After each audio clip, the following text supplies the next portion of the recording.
Hey, how's it going, my fellow freelancers? My name is Morgan, and welcome to another Anthem video. What I have for you all today are some details about the Day 1 update that is of course going live on February 22nd. This update is obviously not adding any sort of content, however it is geared towards bug fixes and improvements. This list of fixes is rather long, so I'm not going to go through and read every single thing that they're fixing. Instead, I've gone through, got a lot of the key bugs and stuff that are being fixed that I've seen people talking about within the community, and then a few changes they're making to the Javelins and fixes for those as well. If you wish to read the entirety of the patch notes and know every single bug that they are addressing, I will have the full patch notes linked in the description, but without further ado, let's go ahead and jump right into some bug fixes. Starting things off, they have improved loading times. This is something I've seen a lot of people talking about within the community. This game does unfortunately have a lot of loading screens, and some of those can get miserably long, especially for those that are not playing with the game installed on some form of SSD. They have fixed many infinite loading screens. This was a big issue during the VIP and open demo. I thought it had been resolved completely. I hadn't heard anybody talking about it since the launch on the 15th, but I guess this is still an issue with the release. They've also fixed multiple challenges not tracking properly. I had this happen to me several times throughout my playthroughs over the weekend, so it's nice to see that that is being fixed.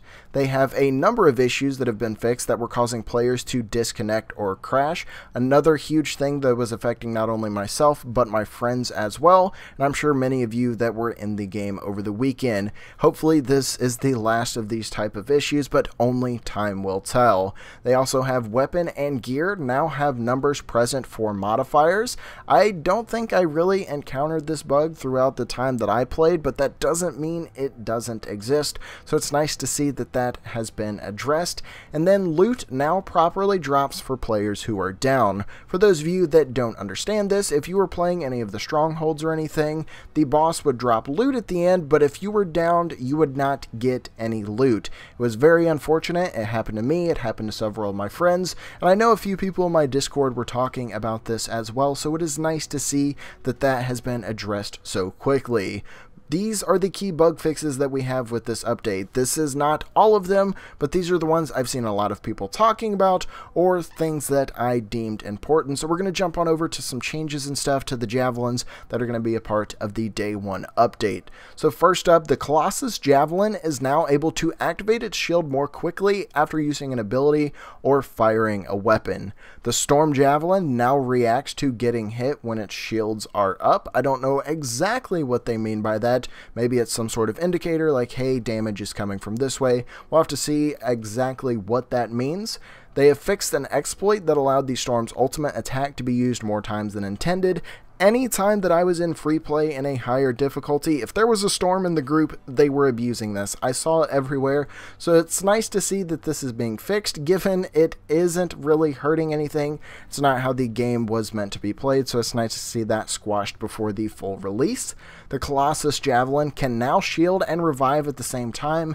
This is something I thought you were going to be able to do at the start, but I guess either through community feedback or a decision over at BioWare, they have now decided to allow the Colossus to use its shield while it's reviving, which is a pretty big buff to the Colossus in my honest opinion. And then last but certainly not least, the Interceptor Combo aura has been increased in power and now has a damage over time component. It is nice to see that BioWare is quickly squashing a lot of these bugs. This obviously isn't going to fix every little bug in the game. There of course will be new ones and ones that kind of slip under the radar, but we are off to a good start with the full launch on the 22nd. As we get more news and stuff in regards to Anthem, I'll be sure to bring you guys another video. But if you guys did enjoy this, or you're going to be jumping in on the 22nd, be sure to drop a like. It really does help my channel out a great deal, and I always appreciate the support. If you happen to be new to the channel, be sure to hit that subscribe button down below so you all can stay up to date with the latest in Anthem news, guides, and more. Once again, my name is Morgan. Thank you all for watching, and I will see you all next time.